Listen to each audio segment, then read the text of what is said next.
Hola muchachos, en esta nueva clase quiero profundizar un poco en lo que se llama la matemática vectorial.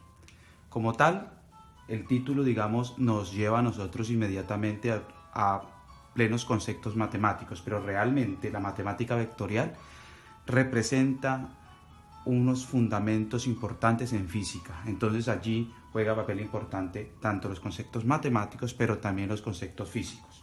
No olvidarnos de esa parte. Nosotros en algún momento hemos desarrollado algunos conceptos, hemos clarificado algunas temáticas relacionadas a la parte vectorial.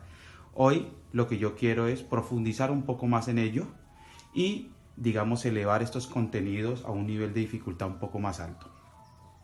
Bueno, ¿en qué consiste la matemática vectorial como tal? Ustedes saben, ustedes conocen que los vectores como tal son magnitudes. Son magnitudes que se pueden medir, son situaciones que se pueden medir.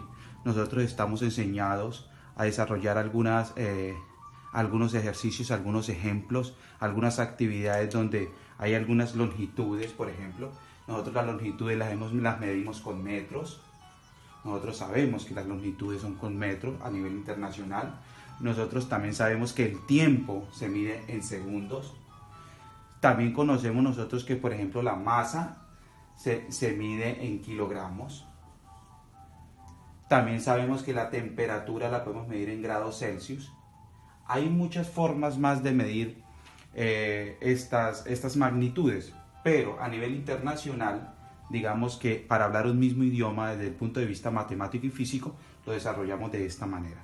Entonces, esto es lo que nos lleva a nosotros es a profundizar un poco más en los vectores, ya que los vectores, nosotros también sabíamos que los vectores se dividen en dos partes. La parte de los vectores se divide, perdón, la parte de las magnitudes se dividen en dos partes, que son las situaciones escalares. Las magnitudes escalares, que son aquellas que no tienen dirección, ¿sí? Por ejemplo, ¿cuáles? Hablamos de la temperatura.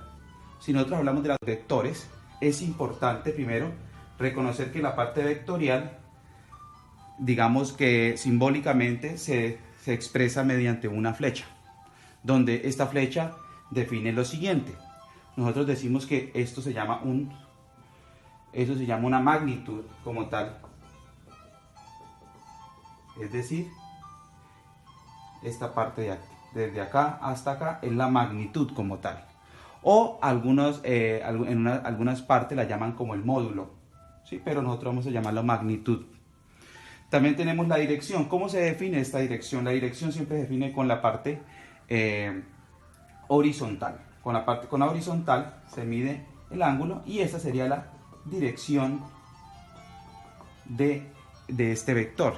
Y la última parte sería el sentido que toma este vector como tal. Digamos que estas son unas partes que definen como tal la generalidad matemática de un vector, hablando de la parte puramente matemática. Bueno, ahora lo que ya quería profundizar más además con ustedes, y para iniciar, porque pues esta temática es un poco compleja, un poco más extensa y vamos despacio. Vamos a iniciar graficando vectores. Vamos a graficar algunos vectores, ¿sí? Vamos a graficar algunos vectores. Los vectores primero se grafican teniendo en cuenta el plano cartesiano. Nosotros conocemos el plano cartesiano. Además, hemos desarrollado muchas actividades en torno al plano cartesiano. Yo creo que no hay necesidad de hablar del plano cartesiano. Sabemos cuántas en cuántas partes, cuáles son las líneas, cómo es el nombre que tiene cada una de ellas. Entonces no vamos a tener nosotros ningún problema con esa parte. El concepto, bueno, hablando ya como del trabajo que nos demanda la gráfica de vectores como tal, es determinar componentes. Determinar las componentes de un vector, que se llama el vector como tal. ¿Listo? Entonces a este le vamos a llamar el vector A.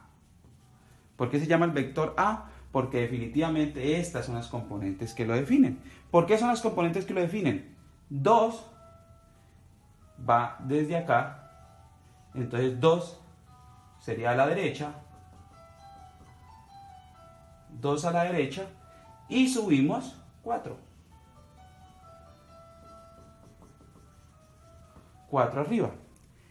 Definitivamente, estas son las componentes del vector A. Digamos que iniciando por este punto, ¿sí? Vamos a hacer otro ejemplo muy sencillo. Por ejemplo, vamos a graficar, vamos a ponerle otro nombre, B, el vector B, menos 3,2. Menos 3,2. Graficamos nosotros, otra vez, el plano cartesiano. Recuerde que yo alguna vez les dije a ustedes que para graficar o para hacer más sencillo debíamos identificar cuál era el número más amplio y así se ubica en todas las partes del plano cartesiano. En este caso el 3 es mayor, entonces se ubica en todas partes 3. Entonces decimos menos 3, esto para que quede equilibrado el plano cartesiano.